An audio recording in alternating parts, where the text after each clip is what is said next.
I speak how I speak, you know, sometimes it sounds English, sometimes American, whatever. And I don't know where I'm going with this.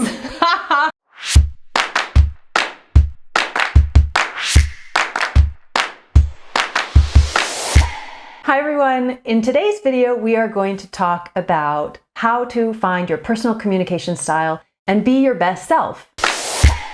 If you've ever had to present to an audience, you know how excruciating that can be.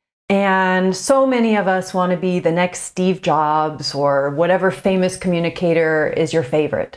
But you know what? The thing is, you're awesome just as you are. Whether you're quiet and reserved, like me, or whether you're outgoing and charismatic, whatever your style, it can work. I'm going to give you 3 insider tips today on how to be your best self in communications.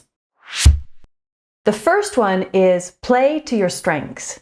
Some of us are more outgoing. Some of us are quieter. If you're a naturally funny person, then by all means, like crack some jokes, you know, get the audience warm.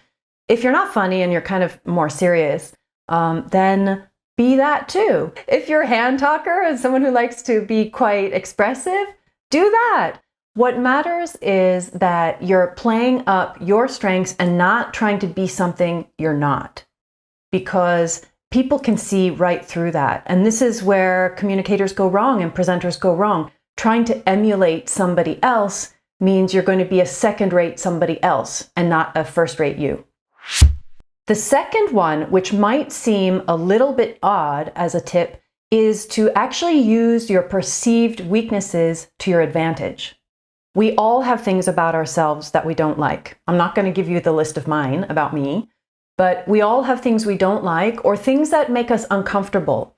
And when I've worked with leaders, it can be anything from how they look, how they appear on camera. Sometimes people who are presenting in a language that's not their own, often people who are presenting in English as a second language, don't like their accent or they don't like their voice. And you know what? It's these very things that make them charming. Whether it's, you know, something that's a little bit different in how you look, whether it's a little bit different in how you speak. I'm told all the time I have this funny accent, which is a hybrid between Canada and living abroad and whatever. I don't care. So use your perceived weakness as a strength and as an advantage that sets you apart, because you don't want to be the cookie cutter everybody else. Again, you want to be your best self.